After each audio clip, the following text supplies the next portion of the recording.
I'm joined today by two guests with very extensive experience in the political scene in Syria. We have Azzam Al Kassir, a Syrian researcher and political scientist who's worked extensively on the issue of Salafi jihadist groups in Syria.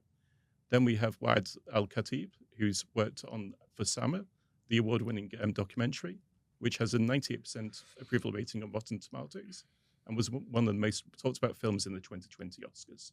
Thank you for being here. Thank you. Thank you, Paul. You left Syria in 2016, almost 9 years to the day, when opposition Aleppo fell to the Syrian regime. Can you tell me a little bit about your thoughts as you were leaving Syria? Did you ever think you would return home? And what did you believe Syria would look like in the future? Yeah, I mean, it's really like, this time of the year always like there is trauma you go through always, but there is something, your body react to even when you're trying like not to. So I think 9 years ago when we were leaving Aleppo, it was clearly we would never see it again. And I think that was the shock for me over the years. We've been through a lot in the hospital with the bombing, with the shelling, with losing friends, with being, in a very like near moments to death. Yet, I think the displacement was for me like the most crime that we felt. Yet, it was for the world outside, for so many people, it was like, oh, it's an evacuation. They are helping you. It's a win-win side. And that's what we wouldn't accept. It was difficult because, like we felt that even the battle we were able to fight against the regime, we kind of like lost it by being uprooted out of Aleppo. And it was like a deal between so many governments, the UN, so many big organizations and international organization involved in this. It wasn't safe. We didn't know if we would make it out or not. We didn't know anything. And it was really, I think, the lowest point for me in my entire life. And even today, talking about that moment, even though after acknowledging that the regime has fallen and we're in totally different place, I think that's feeling still hurts and hurts so much. And the moment we just left, it was really like uncertain, like forever, I think. I mean, you brought up something interesting there. For much of the war, the Syrians were left alone and they had no support and they were pretty much left to the vultures of Assad and Russia and Iran.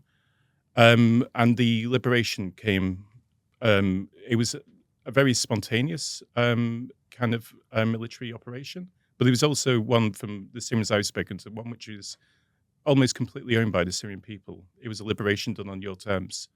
Would you agree with this statement? Yeah, I mean, it's just very difficult really to process what happened even a year after. The trauma we had, the things we carried all over these years, like 9 years or like 8 years last year before the fall of Assad. And I was just still trying to figure out, what should I do with my life? A lot of survival guilt and a lot of, thinking about, what the point, what we've done wrong even. And, you always think about the stuff that you as individuals or like people who really, their power is really limited. And you still think, what if I've done things differently? Mm-hmm. However, I think nothing would have been really changed because the big power in the world meant, that they wanted these things to happen in that way. I think the battle last year and this 11 days of liberation were exactly the main reason why the regime has fallen. But I think there is a lot behind the scenes of why this did happen at this particular moment exactly. To be honest, as myself, as a survivor of this, I don't really care about any of this. What I really cared about and I still care about is it did happen. Assad has gone, and this is something I would never, ever saw coming in my life. I lived my life after the fall of Aleppo, wanting this moment, dreaming of this moment. But I knew this never will be real. And now it is. And I know that we are today not in amazing moment as we wanted. However, we are definitely in a better situation. And we have now the whole future ahead. Yes, it's uncertain. Yes, it's very vague. Yes, it's very upside down. But the moment of Assad's fall will ever be, the historical moment of Syria for all Syrians. Can you tell me a little bit about your kind of when you heard the news about Aleppo falling and this move south to Hama and Homs and then finally to Damascus? Can you just tell me what was going through your mind when this I happened? mean, for me, it was Aleppo's liberation. Yeah. It wasn't falling. The falling was really something when I could never imagine to come back, while the liberation meant that even if not all of Syria, I can return. And last year, I think we started, watching the news really scared and really worried about what's going to happen, because we knew that the regime won't let this happen easily, and we knew that the cost always will be for people, for civilians, for people who are living just there because they are living there. We witnessed this ourselves when we were in Aleppo, and we were worried a lot how Russia now will, bomb and destroy the entire area. So many people who lives in Idlib who were displaced many, many times, and they are our people, and they will be harmed again and again because of this liberation. And we were, I think, in two minds, really, like so happy about it, at the same time really like just waiting to see what cost that would be. Minute after minute, watching the news, people arriving to Hama, which is my hometown. Masyaf is just like 30 minutes by car away from Hama. It's the region. Understanding that, it could be even my home, who I was displaced out of 12 years ago, even before Aleppo. And I was never able to go back, never being able even to talk about or even mention that I'm from that city, talk about my family, even my real name. So it was really like a lot of personal, I think, trauma and personal like loss, but also big picture of all Syria. I cannot recall even, all these moments in this week, but it was like we were not in a coma, but we're aware of everything's happening. And these moments of arriving to Damascus, opening Sadnaya prisons, all of this, like we couldn't sleep for a week. We were just trying to make sense of what's going on, what's going to happen. At the same time, we are refugees in the UK. Yeah. We cannot just pick our passport and leave. We don't have even a passport at that time. So it was really like, it's a big moment. Yet, I mean, just seeing on the news, I think on Syria TV at that day, the Syrian people has defeated Bashar al-Assad regime. It was just the way how all came out. It was just unbelievable. And I still cannot believe it until now. Azzam, can you tell me a bit about kind of your experiences? I mean, you're one of many, same with Waad, one of many Syrians who, I can imagine by 2024, they'd basically put any hopes of returning to Syria to bed, and they'd prepared themselves for a life in the UK or Turkey or Lebanon or wherever they were. Can you tell me a bit about like the kind of, obviously the kind of like emotional process you went through during that week, the 10 days of the liberation, and how that kind of changed your kind of dreams and prospects as a researcher, and finally being able to go back to your home and also a place which is the subject of your research. Thank you, Paul. Listening to Waad, actually, now I'm just like trying to remember like what happened last year and the things that were unfolding at the time. It's heavy. It's still heavy, actually. I still can't believe that this happened in a matter of days. Everything changed. Our lives, the destiny of the country changed in a matter of days. So I agree with Waad that the central point here is the fall of the regime. Like the collapse of the Syrian regime is in itself a reason to celebrate. And I say like we have every reason as Syrians to celebrate for 10 years the fall of the regime itself. Apart from the atmosphere, apart of like the complexities and the circumstances around what happened, itself is a reason. Like we learned for 14 years to be pessimistic all the time. We learned through experience, our experience. Every time we had like a turning point or an event, the worst possibility is likely to happen in the Syrian context. This is what we learned during like the conflict in Syria. So seeing this happening, actually, the regime collapsing was like a reason to celebrate all of us. But it wasn't like I couldn't like easily understand what's happening. It was very complicated, and it happened very quickly. Rationally speaking, like before that moment, we were analyzing like what's going to happen, we're trying to foresee what's going to happen, what's the likelihood of the regime change or like regime collapsing or the regime normalizing with other nations. We were like studying all these scenarios. It was possible that the regime will collapse one day. It was like weakening and weakening by the day. But we weren't imagining this will happen this quickly. It's a matter of timing and the speed of the collapse of the regime. Emotionally, I was just observing like anyone else, like, in a state of shock. Like, is this really happening now? But then it actually materialized, and we realized that now Bashar al-Assad fled the country, and now we are free.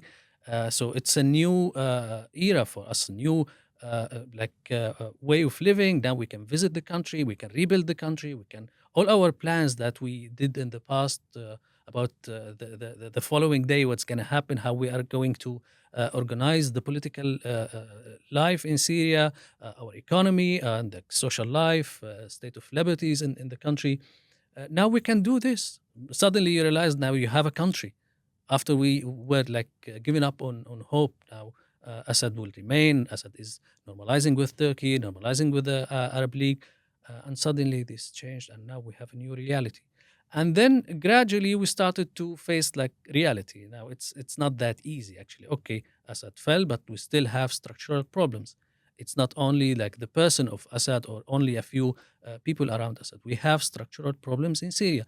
The economy is in ruins. Social life is like the social situation is we have divides across the country on sectarian fault lines, and also ethnically divided. We have many like political issues with political liberties, and also culturally speaking, we have many issues to work on. We started to face these questions, and of course, after 3 or 4 months, we were faced with the question of violence, with this mass violence. This is real. This is very. We need to find a solution collectively to this thing, which is not only political, it's cultural, it's social, it's everything.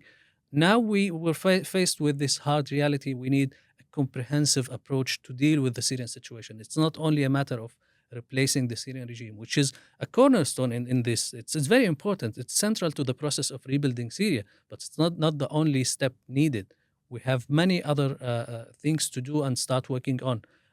So yeah, I think it's an occasion for Syrians, any Syrian, and also especially for researchers and political like people who are politically active, to start planning, trying to understand the reality in Syria, and also find practical solutions to what we have at the moment, whether in the political behavior of the new rising elite, or economically, what's the best approach for the country, or the best trajectory for the country to move on.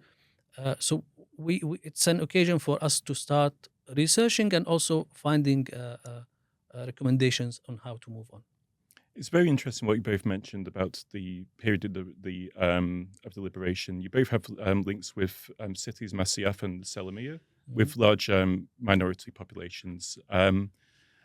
There is the element of like, despite if you look at it on the macro level, Syria was liberated, but I think for each Syrian they had a different experience because they're all from different parts of this mosaic, and they had different experiences when these towns were liberated. So can you tell me a bit about the kind of approach, how it felt for minorities and the liberation, how at least initially it was a fairly bloodless kind of freeing of the country, and that there was deals done in Salamiyah with I understand with Yaga Khan. Yeah. Salamiyah started something, and it was very important. It was the first case where they struck a deal with the local authorities in areas with like inhabited by a minority. So it was the first case where they were met with a minority, so they could strike a deal with them. And so this presented an example for other areas. Salamiyah has been fairly has avoided violence, largely avoided violence, but Masyaf did actually experience some killings during some of the cases in March. Yeah. Can you just tell me a bit about how the experience was in March? Was this a letdown for the people there who were optimistic about the new authority in Damascus? What I think we were able kind of to know from far as well, because I was not there at the time, and the first visit I went to Syria was like 3 months after the situation in the coastal area. Um, we are we're like a small town, and there's like a big countryside, different villages and stuff.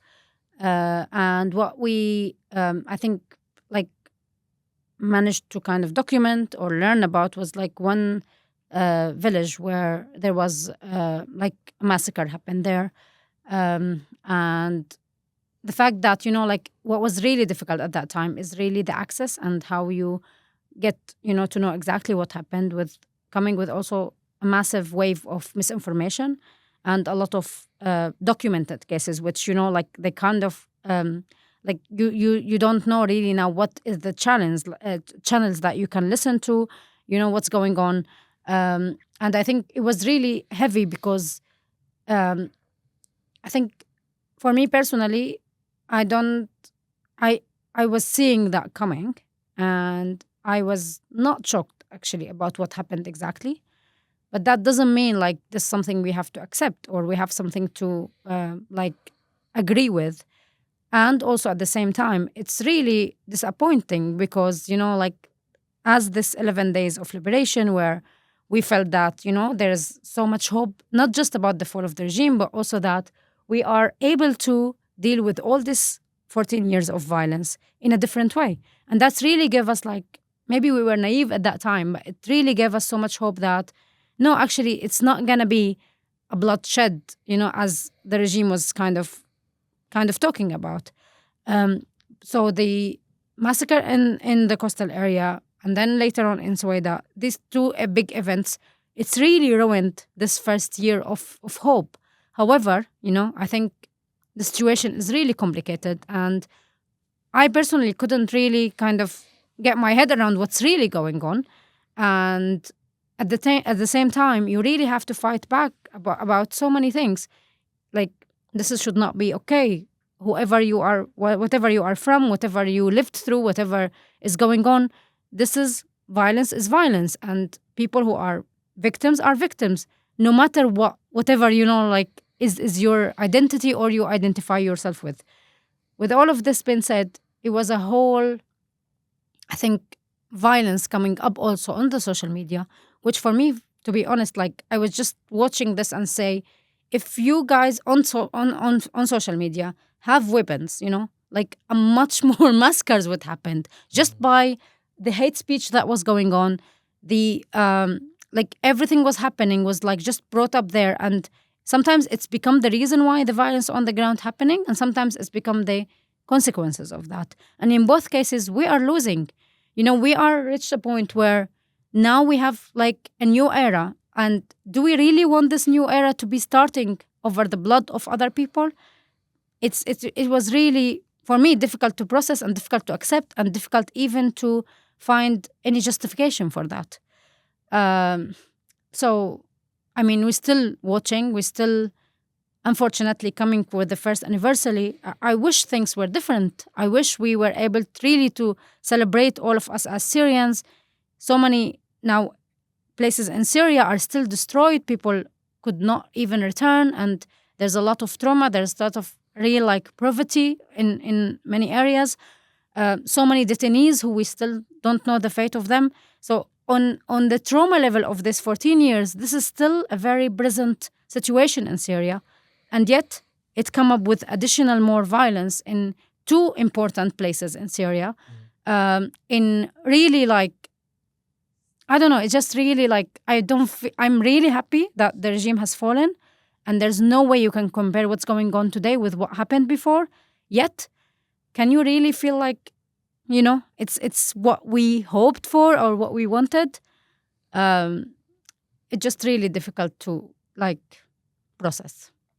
Could I ask you, Azzam, about the kind of the response from the government to the massacres, the kind of fact-finder missions, the changes in the security apparatus, outreach, and other things? Do you feel that this has been sufficient to deal with the issue, and do you feel that the government is taking responsibility for what happened in March and later on in the year? Well, in my assessment, I think it's insufficient. it's so far it's insufficient. It's not enough actually. Discursively, yes, they mentioned a few times. They said, "Okay, we are responsible. We will do this. We'll take people to trial, and also everyone involved in this will bear the consequences and everything." But in reality, no. Still, we need to see more action in terms of how to respond to this, how to prevent it, how to find a solution to the hatred that you can see everywhere. This divisive discourse that's used by new loyalists. Actually, now we have a new popular base, where they are the new loyalists. They support everything, and they exaggerate everything, and they sometimes some people blindly support the government in everything, and they don't take responsibility for any of the actions that happened in Sueda or in the coastal areas. We need to deal with these things seriously. It's not only like a matter of discourse, or just like saying rhetorically that we are responsible and we will take action one day.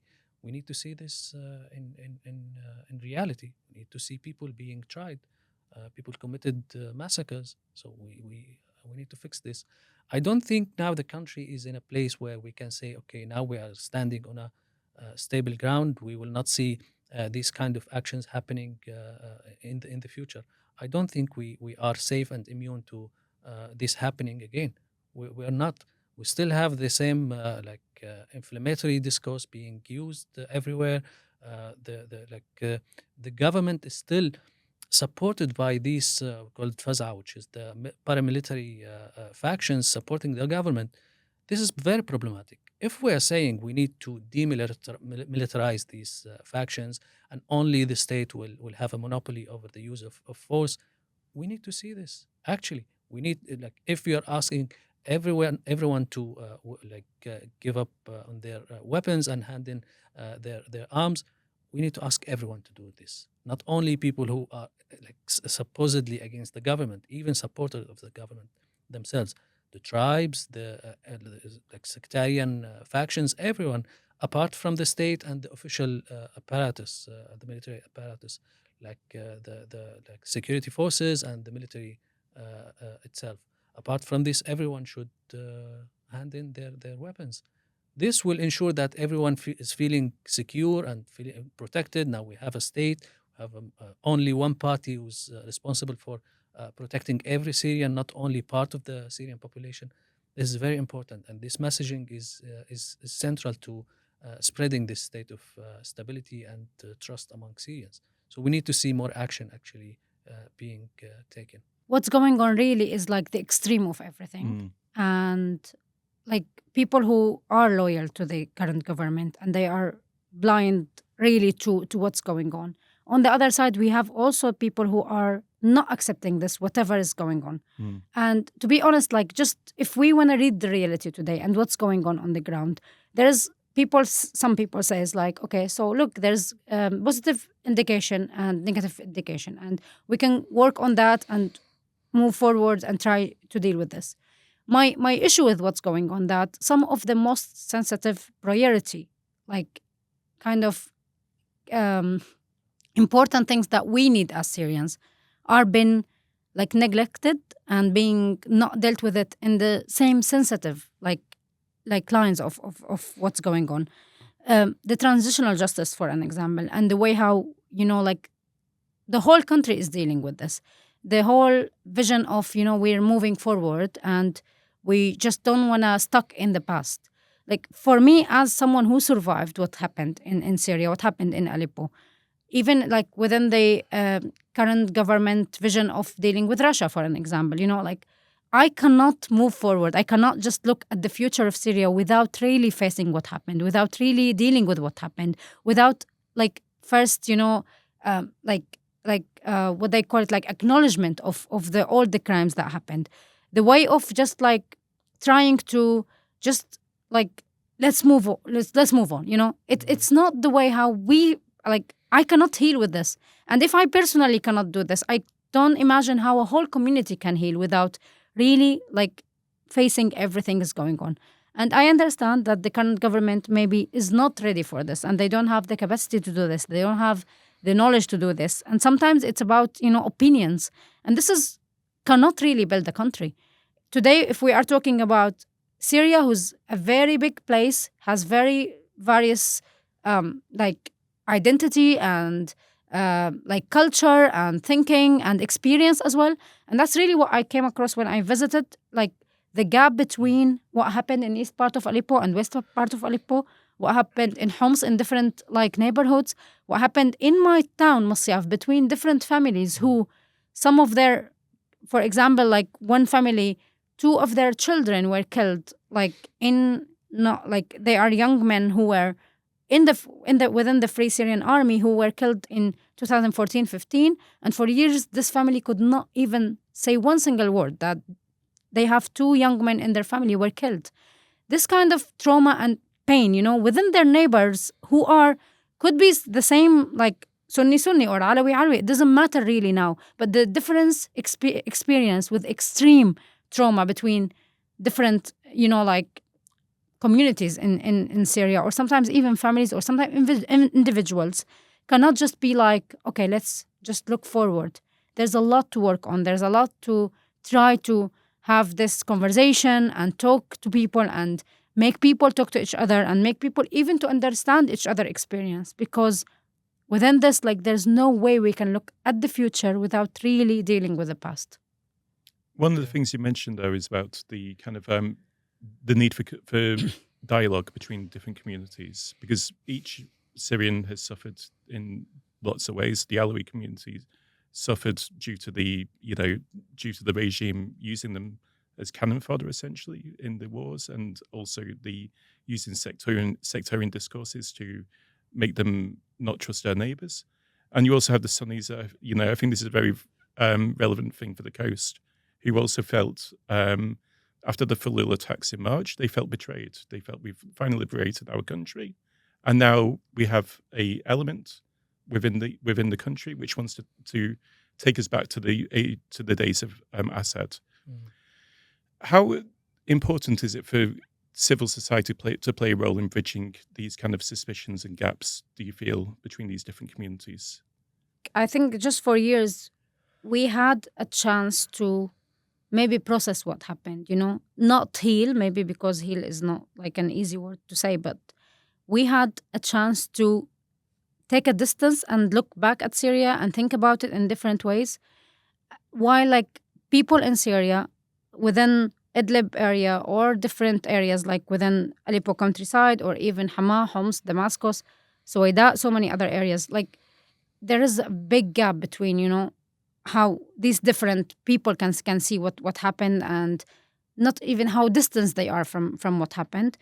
And to be honest, with this 14 years, with this complex of trauma on every level, like you cannot just think about it, because even people who, for example, a friend of mine, her dad was disappeared by Assad in 2013. This thing still like living until yesterday when we were talking about, like some of the media outlet who were trying to make a scoop out of the documents of people who were disappeared in Assad's prisons. It's a living trauma day by day, and the civil society can definitely play like some role in this, and the government has to allow this, and the civil society has to find a way to navigate also, what is limitation is there on the ground. But when we're looking today at what's going on in Damascus or Aleppo mostly, but also the need of this conversation and dialogues and different events and spaces for people to come and talk and find a way, it's very needed more than ever now in Syria, but also in other areas, because now we look at Damascus as the hub for everything's happening. So many civil society organizations, so many international organization out there, also the government, and so many of this being held in the capital. And even within all of this, it's not enough. But we are talking about different areas in Syria where there's nothing's happening and there's no interest at all in making this. And that will create more issues, I think, in the future. Yeah, I agree with you. I'm glad you mentioned the trauma. I think this approach, it's much better than political science. And I'll change course a little bit and focus on trauma. We have collective trauma in Syria. We went through a lot for 15 years. We need to rebuild trust among Syrians. This is key to everything. You cannot just separate what happened in the coastal areas or in Sweden from this the absence of trust, socially speaking, not only politically. Political tools are like they get you only so far, but apart from this, you need to fix other problems as well, societal problems. You need to rebuild trust among Syrians. I mentioned previously this pessimism. We always we are pessimistic most of the time. This is just a result of what happened previously and the violence we went through.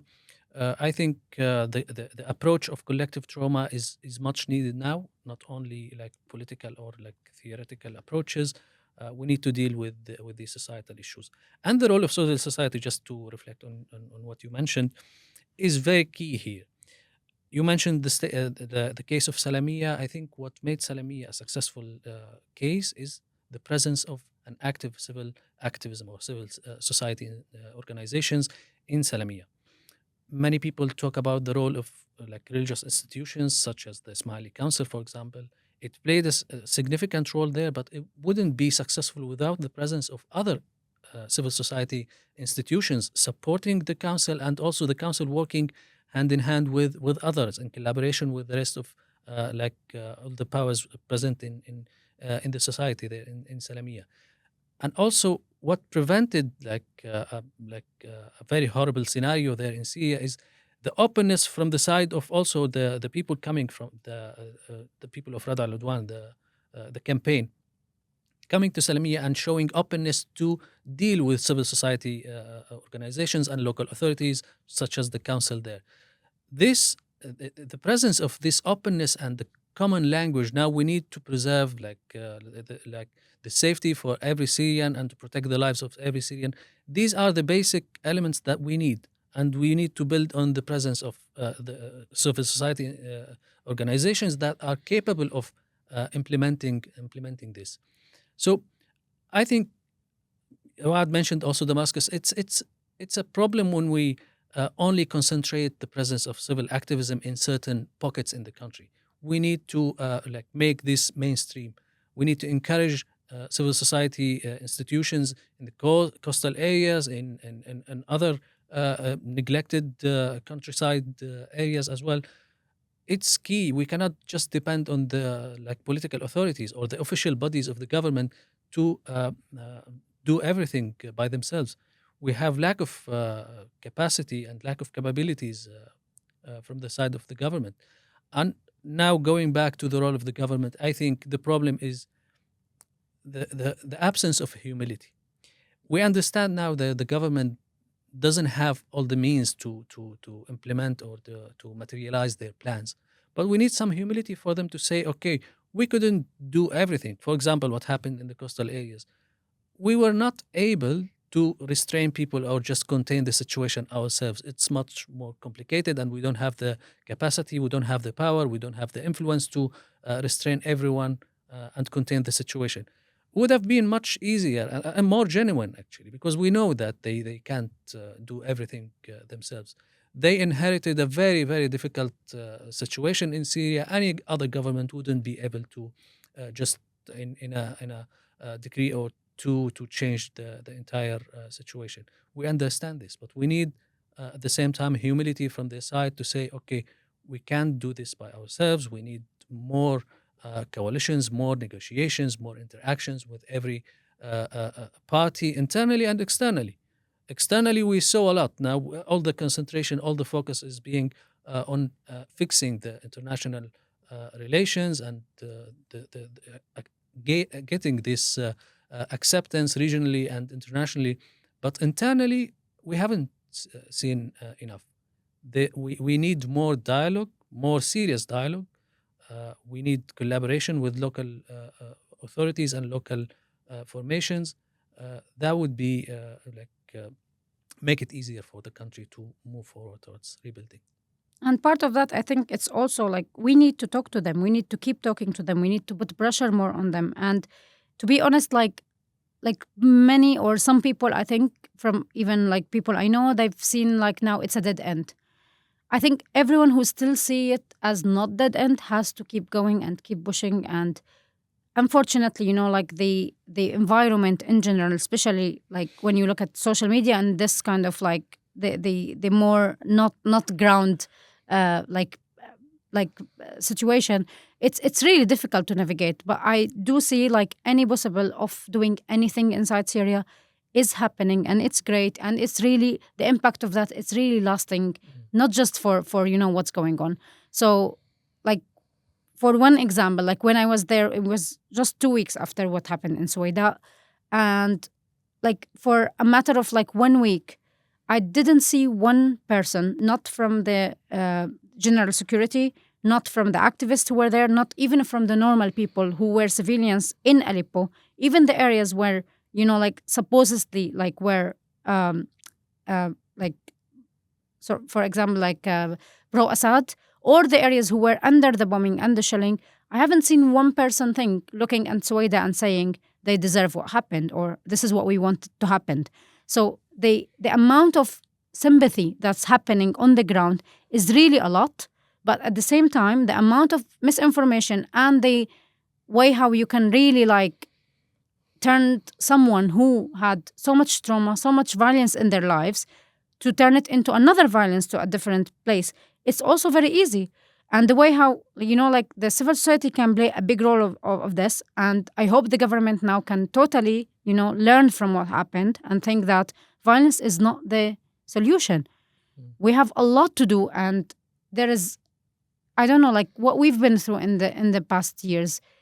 It's a lot, again, like not to stuck with it, but to use it for the future, because no one else wants to be displaced again. No one else wants to lose anyone, especially after this moment of hope that we felt, like that's it. It's now it's the new era of Syria. So I hope really like we can keep that conversation happening, and we hope really that the government will take these steps really seriously, because this is, none of us wants Syria to go back again to what happened before, and we really see a lot of hope for the future. So we just need to really kind of, like not give up again, because it's, for me, even like what I was trying to make sense of all last year is like the easiest option for me now to give up and say, we cannot do anything about it. It's all the same. It's happening again, and that's it. But not for the people in Syria. They should, we shouldn't give up, because they don't deserve, after everything we've been through, is to go back again to where we were.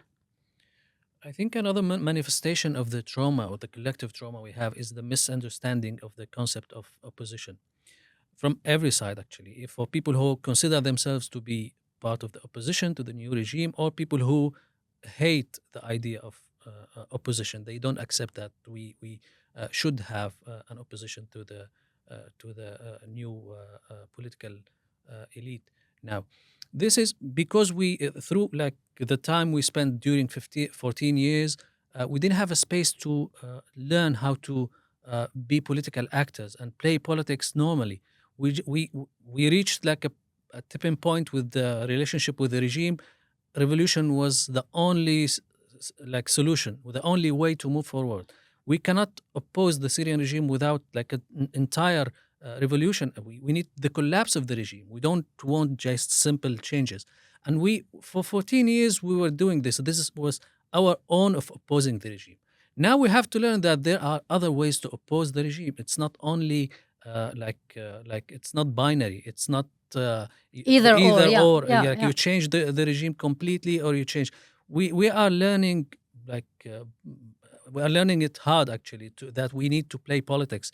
We need to just commend the regime or the political elite when they do something good, and also at the same time criticize them when they enact something that's not good for the country. So we need to negotiate as well. We need to learn how to negotiate. And also from the side of the supporter of the political authorities now in Damascus, they need to learn that the presence of opposition is a positive thing. It's healthy. Critical thinking is very important for everyone, actually. You need to correct the course of the politics, what the policies the authorities are enacting. Apart from this, like, you cannot. How are you going to correct the course of the country? How are you going to change the policies for better? So we are learning this. after years of the absence of the idea of opposition from every side. Uh, I'm very critical actually towards the way some people are opposing now the government, it's looking very ideological. Like Yeah. like they are totally different from us, and we don't like them or we dislike these people, so we refuse to accept anything or see any positive thing. I think it's healthy to just like be realistic and be genuine and see if there are positive elements in the policies being drawn, or criticize when like some appointments are not good or some policies are not well thought of.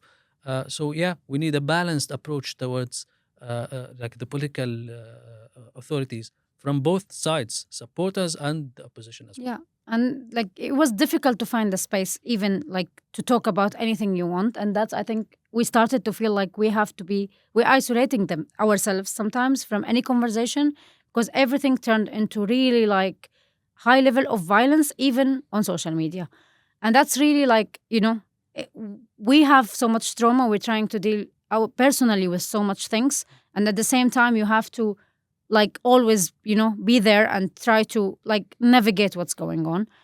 At the same time, I think one of the main kind of issue we had is really looking at today in as Azzam was talking about, in a realistic way. Like we cannot forget all the time to like sometimes you need even to remind yourself like this is a country coming out from war for 14, 15 years, from like no political life for 54 years, and also like poverty. Like people are not talking about the economic situation as part of the problem today, which it is. Like so many people are not able to live in a not just dignity, not in a basic life.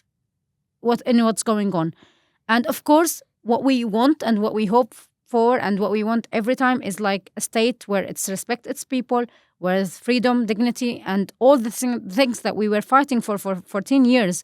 It is a priority today. Yet there's a lot of things, unfolding these issues in the normal essential life for people. Like I was shocked in so many of the scenes in Aleppo and in Masyaf and in Damascus when you think like how even life could be possible after all of this.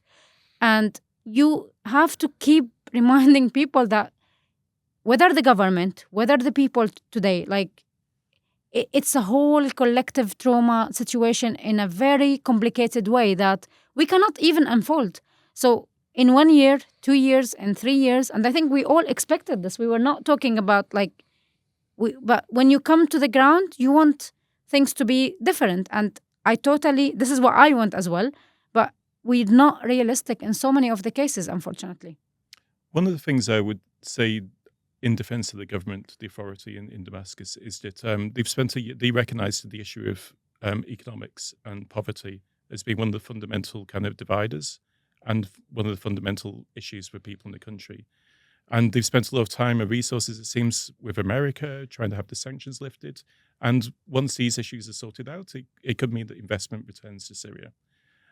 What if the economic situation is fixed? How important will this be to bridging these divides, giving people more hope, more optimism about the future, and to fix all the social issues we've just mentioned, and create a kind of a Syria which is looking forward to the future, and perhaps then moving on to creating a political environment and mechanisms of accountability for the government and all these things? How important is it to fix these fundamentals of economics before moving on to the political side? Yeah, I would just quickly like mention this, and then I'm sure you have a lot to talk about this. But like what I was trying to make sense of in the last year is really that yes, economic is very important, and sometimes as activists we don't see it as one of the fundamental things to, like one of the priorities, because we don't really see the situation on the ground like really closely as people who were living there. However,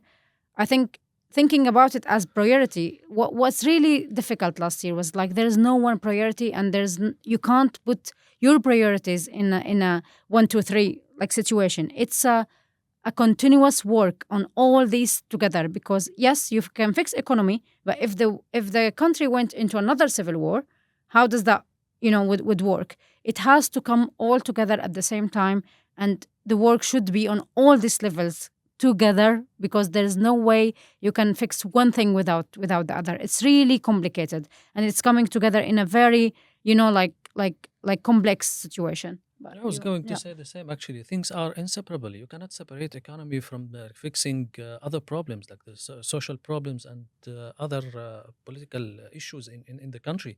How are you going to attract investments if you are not having a stable country?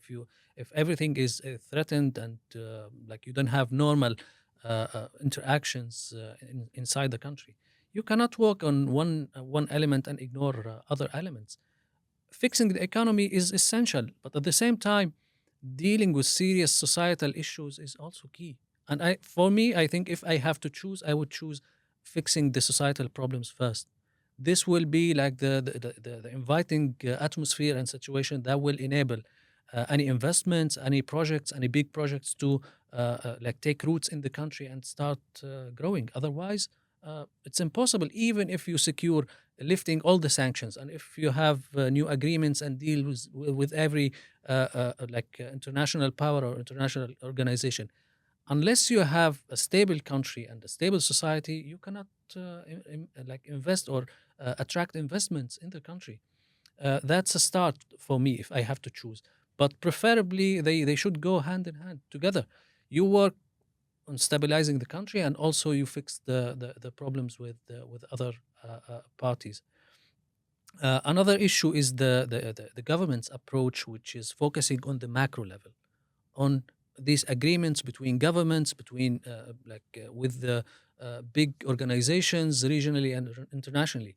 What we need at the moment, in my assessment, is working on the micro level, on improving the daily lives of Syrians, people who are living by the bare minimum. The vast majority of the country, of the population, are under the poverty line. We need to fix this. We need to focus on micro projects and micro level. This is more important than working on agreements with international bodies. In my assessment, I think fixing schools, fixing inviting small business owners to launch their business and work on their business. I think it's more important at this stage for everyone. So I disagree with the government's approach on focusing primarily on these international or the macro level. When the parliament is finally the kind of the makeup of the parliament is finally sorted out, and for all the faults of the elections or whatever you want to call it, or selections of the first tranche of parliamentarians, this will provide a mechanism for accountability, and it will also create a kind of local figurehead for people to go to with complaints and grievances, and can also solve some of these issues on a micro level. Yeah. Do you think that the parliament, whenever that is reintroduced, will be able to fix a lot of these kind of micro issues? Symbolically, yes, or in theory, yes, it would. But actually, in practice, after the constitutional declaration, going through the constitutional declaration, we know that there is no separation between powers, and the parliament or the cabinet, the new elected body, will not have enough power to hold the president and the rest of the executive power accountable. They don't have the means to do this. Legally speaking, they can't actually hold them accountable, which is problematic. What's the point of having this legislative body if it's not capable of holding other powers accountable? What's the point of this? Symbolically, yes, it's important to have representatives gathering in one place and discussing policies and everything. It's important, but actually, do they have power? Do they have enough power to play their role? I doubt it, actually. Given the situation we have at the moment, I don't think they will have enough power to play the role vested in them. Well, And it's really about all the things that's happening. It's a good, but not good enough. And it's always, this is the problem now, because we can do a lot and we can learn out from what's going on, but we're really on the edge. Like, if you want to compare, and this is some of the the new people who are like the new loyal for the new government today is like, what's going on? If you're gonna keep comparing to what's going on before the 8th of December, we're winning. We're definitely winning. But is this really what we want? Is this really what we deserve after all these years? No, we don't. And I know that sometimes we need, time to go through this. But some of the really fundamental like issues is really about, like where do you want to see Syria in 5 or 10 years? What's going on? There's a lot of indication that it's not actually going toward, a free, liberated country, which we were fighting for. However, yes, we are achieving things, and yeah, so many people were happy about the um the national narrative day, but it was one day, 6 hours of conversation in a very like sensitive and important topics. So definitely not enough. Yes, it did happen, but it did really happen in the way how we should have it and should solve so many problems. No, similar with the parliamentary election or selection, whatever people want to call it. So yes, there is steps, but these steps are not considering enough what we really need and what is the situation today in Syria. And when we are talking about this, it's not about, like Assad is Assad and it's gone, and we don't want anything from that legacy to carry with us. And that's why we keep, talking about all these issues, because it all matter. Like we need to keep this conversation healthy and right and true and meaningful, because it's not a check, like, like a checkbox of what we have to do. It's really things that we definitely like effectively wanted to happen on the ground. How important would be the introduction of political parties to the political scene be to fixing some of these issues? I think it was understandable to delay this a little bit at the beginning, like for a few months. It's understandable. The country is going through transition. It's not stable. The political atmosphere, or the legal ground is not there yet. But gradually, we need it. The country needs this. We need people to, instead of having individuals either supporting or opposing or having their own ambitions, we need people to start gathering around certain ideas, certain political projects or ideologies, and start actually playing politics. We need their participation, and this will enable channels towards the political system instead of having this chaos at the moment. Only the media or social media as the only means to actually vocalize or like say your ambitions or your demands. You need political parties to start actually systematically working on these ideas.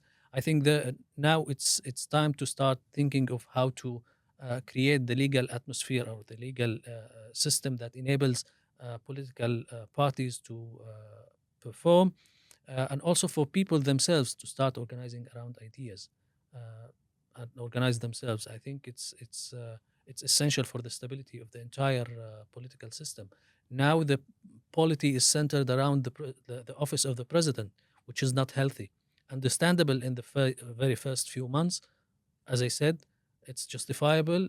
You cannot do like what stable countries would do, but gradually, we need to move on. We need to have plurality. We need to share powers among other bodies instead of centralizing everything in the office of the president, which is problematic in my assessment. At the moment, everything is linked to the president and the very small circle around the president. But gradually, we need to see an active political life in Syria, more felt role by the political parties, so they can organize people and like we can avoid this dichotomy between whether you are with the government or against the government. That's the only way to play politics now. Yeah, but also that's reflect as well on the community as well, because I think what I've witnessed, it was a lot of people who has really high energy and they have so much hope and they have so much to do and they are trying to work around it's available on the ground. At the same time, there's so many people who feel like, okay, there's no hope, there's no, like nothing will change, and there's nothing in between. And that's really, I think, for me personally, reflect a lot on the trauma that we all carry, but also this with the time, it's going to be harder and harder. and people has no patience because, again, 14 years of really bad circumstances in their lives.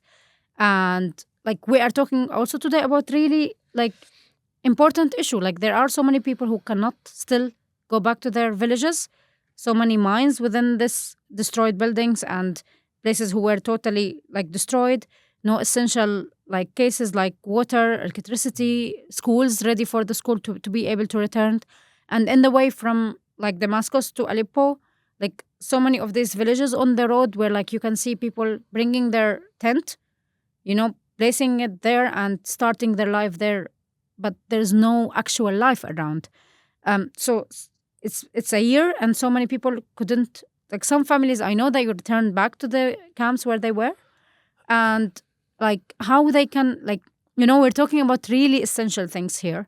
At the same time, again, back to the detainees and people still a year after not able even to find one paper about what is going on and what happened to their beloved ones, and the way how also they're dealing with all this evidence. It wasn't how it's supposed to be. It wasn't helpful. It wasn't really, you know, okay for the future of Syria. So many essential issues that still not been, considered as a priority today.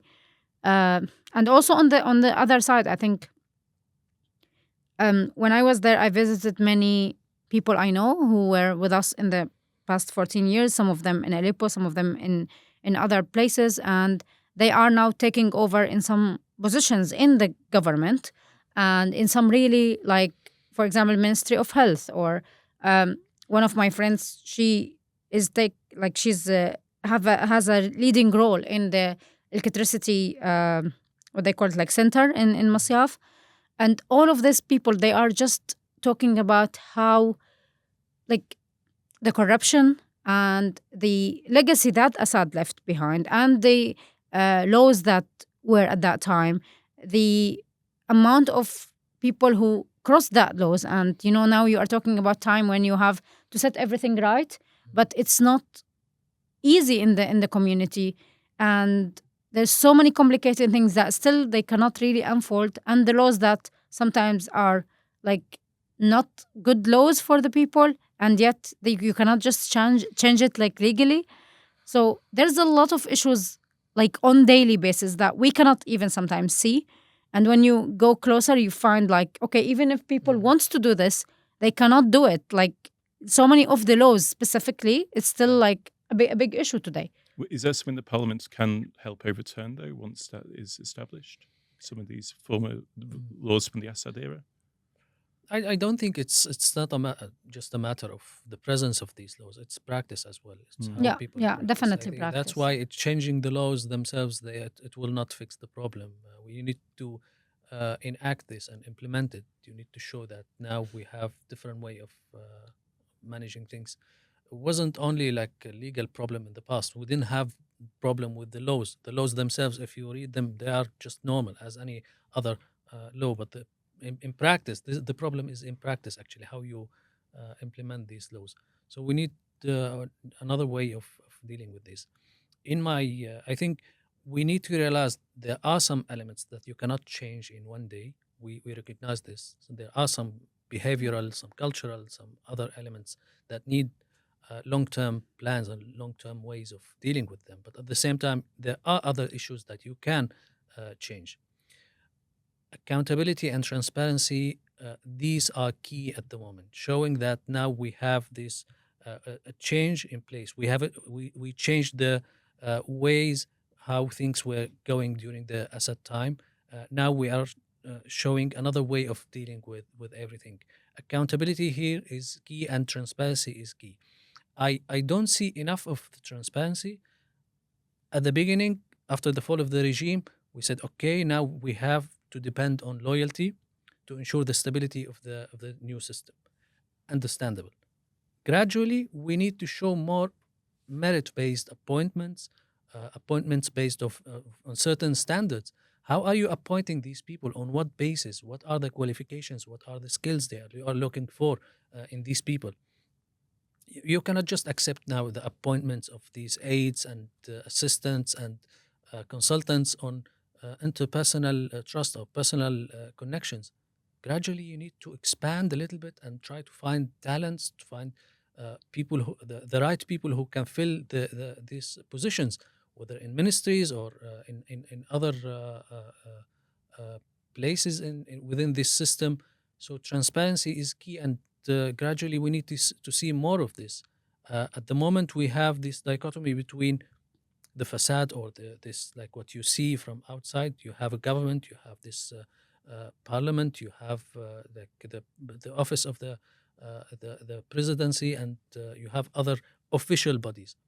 But beneath this, we have appointments at every level, municipal level, and also like as aides and consultants. Now, what are the standards you are using to do this? No transparency at this level, sadly. And no communication in so Yeah. many cases as well, which is also like Yeah, another issue. you need to communicate to people, how are you doing these Mm. things? And we are okay. People accepted at the beginning. Now we cannot just have any kind of legitimacy. It's based on like your participation in the past as part of the revolution, and also on this personal trust between people. They need to know each other so they can start something. But gradually, you need to expand. You need to attract more people from inside and also from outside as well. I was going to ask you, especially Waad, your experiences living in Syria before 2016, and the kind of like, what lessons can we learn from the kind of spirit of the revolution during those years when you had local coordination committees operating, you had, a free media operating in these activist-driven media operating in these areas, and of course, what Hamza, with the hospitals operating run by doctors. What lessons would you like the government to learn from what happened during these years of the revolution? I think part of the main thing is really what really happened, and they were witnessing there. And in some time of our time in Aleppo, Jabhat al-Nusra, who become later HTS, they were ruling the area, and they couldn't really take over the area because of other fractions like Free Syrian Army at that time.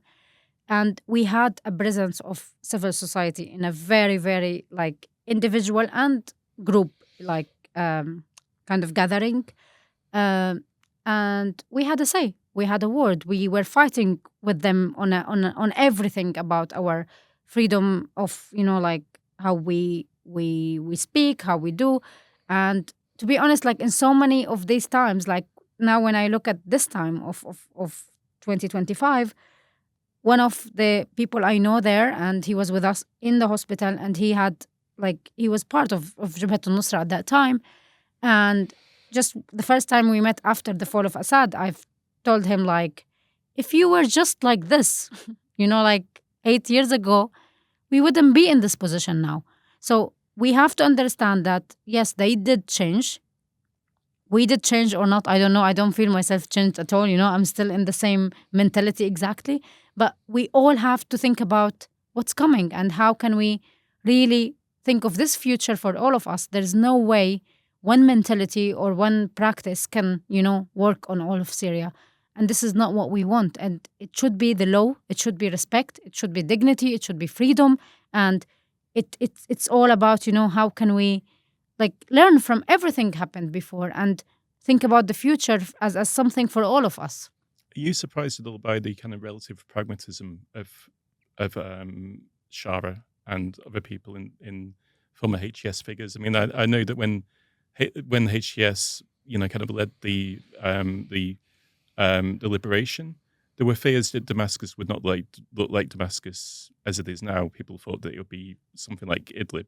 Yeah, I'm still I went back to east part of Aleppo without my scarf on, which I did not really want to put at that time, but I had to put it for the de facto authorities at that time, which is mostly Jabhat al-Nusra. And yeah, there's part of my trauma about that. Like, I didn't want to do this, but I had to do it just to live in that place, to be under out of the regime control. And it is trauma. I still I wish I'm really mean it. Like, if they were at that time with the same mentality like today, we would have not maybe the war lasted for 14 years. I don't know. I don't want to be naive as well, because I know that there was a lot happening. And, I think nothing could be better. I don't know if there is something could have been better. But part of really what I wish, like, maybe the cost was less. Maybe less people were killed. Maybe less, like, I don't know. It was just like, I'm still trying to process, like, this is very big question. But part of that, like, we lost people in East Aleppo just because they were thinking differently we were all against the regime, but they were maybe speaking out more freely than we could have done. I could have not been survived because of that. It wasn't just Assad who was the problem when we were in Aleppo. And of course, for me at that time, I still believe, like, it's the consequences of Assad and the violence that he, like, applied for people who were against him. But maybe things could have been less, like, harmful for all of us. I don't know. Like, Yeah, I mean, you know better. I can speak for days actually about what could have been done differently in the past, what they did in the past. But looking into the future now, I think we have lessons to learn from the experience of HTS itself. Actually, I've studied them for more than a decade, and I know the transformations they went through, very serious and very hard transformations. It's good actually the process of moderation they went through eventually within during the last couple of years or 3 years. Very important measures they did, but this is not enough actually. Actually, breaking away from this global jihadism is key, is very important, but it's not enough. It's not the only problem that they have. It's not like the Syrian people's problem that they were classified as a terrorist organization. It's clearly now they are not, which is good. They broke away from these global networks, but locally, it's the way they govern things. It's this very centralized way of dealing or managing governing the areas they control. And the fact that the HTS, it's still using the same logics they used in Idlib, now they are still the same people. Even though HTS is supposed to be dissolved from January this year. They said, okay, no HTS anymore. We don't need it. Now we have a government. We have a new political order. We don't need HTS anymore. But in fact, we are still governed by the very same relationships that they established during the Idlib experience. Still the same people, still the same networks of trust-based people. They need to break away from this and try to learn to govern differently, not through very centralized way, like monopoly over every decision in every aspect, in economy, in politics, in social affairs. So we need more openness actually. We know that in the past it was impossible to talk about democratic change, but now the country needs this. It's not about what I want or someone else's want or HTS want. It's about what the country now needs for the future, for the stability of the country. If we want to have, as we mentioned, we need a stable country so we can attract investments. To achieve this, we need democratic change. I know it's very difficult for the politicians in Syria now to say we need democracy, but they have to accept this. The country needs democratic change. We need means to for political transition, for having representatives, for being as inclusive as possible.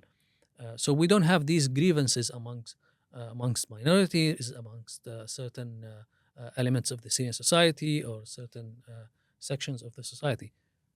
I think gradually they need to accept that we need a democratic change, and this is only a transitional period. After this, we don't have to invent the wheel, as we say. We can learn from other experiences. They have done very good policies. There were some mistakes, of course. They need to deal with these mistakes, but we need to learn that we need to be more inclusive and allow more participation from everyone. And I do have faith in so many people. So many people I know, and I've seen how they changed and how this way of thinking of everything is changed. And like, I can see it coming, but I just wish the cost to reach that day is as less as possible, like not for anyone. And we endured enough. And I think we really deserve better.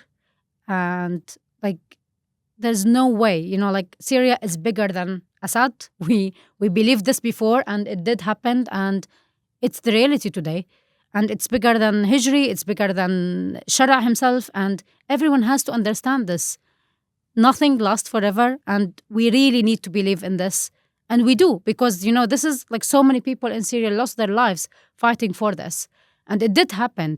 So it's happening, but I wish just, like the way for that day can be just smoother and a little bit easier for all of us. Thank you both for your insights today.